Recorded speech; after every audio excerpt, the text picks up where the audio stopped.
Юбилярга ниче яш икәнен белгертеп өстәлдә зур торт тора. Шуннан да кимрәк булмаган кәрҗин тулы чәчәкләр оныкларының бүләге. Яшьлектә буларның берсен дә күрә алмаган Анастасия Казакова бүләкләренә гаҗәпләнеп тә шатланып та кабул итә.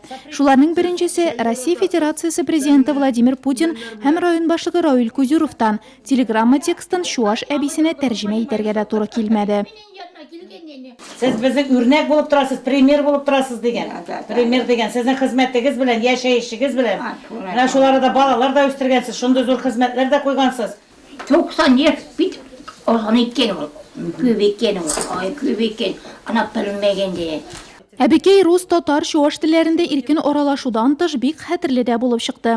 41 елны чәчүгә чыкканын, сугыш башланган чакта юл төзелешендә булганын, испанец кушаматлы аты белән урман кискәннәрен сөйләп бирде. 35 яшендә тол калып 6 баласын аякка бастыра ул. Сиңа ялгызыңа авыр булыр, балаларыңның берничәсен интернатка җибәрик дигәч тә каршы төшә.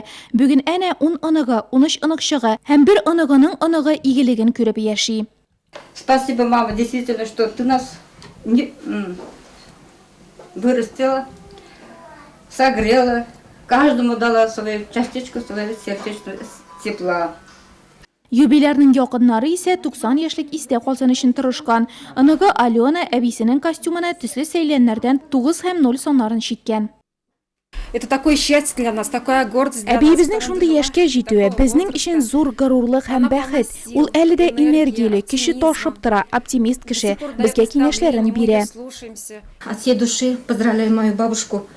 Әбием миңа әниемне, әтиемне алыштырды. Ул безгә әле дә үрнәк, тормышны, хезмәтне ярату белән сокландыра. Для нас примером трудолюбия. Шул ук саннар торт өстен бизи һәм бүген юбилярга үз яшен туры мәгънәсендә татып карарга рөхсәт ителде. Ә гамәлдә әбекәй аны сизми дә икән. Кышкы узын кичләрне бияләй оек башлар бәйләп үткәргән ул. Без работы не могу. Эшсез тора алмыйм мин. Хәлем бетә башлый. Әле менә бияләйләр бәйләдем. Бу минем өчен зур шатлык. 8 мартка бүләгем әзер. Мне радость, безу радость. Озак яшәүнең сере нәрсәдә дигән сорауга да юбилярның җавабы кыска булды. Язмышлар ничек язылган бит, тик тормышны яратуын яшерә алмады. Юбилейга күпләп килгәннәр арасында чакырылмаган кунак та бар иде. Нәк 90 яшь тулганда, буранлы февраль көнендә Казаковлар өенә күбәләк очып кергән. Анастасия Александровна аны бу минем бик яшьле, фаҗигали төстә үлгән тормыш иптәшем Петр Борисович мине котларга килгән дип юрады.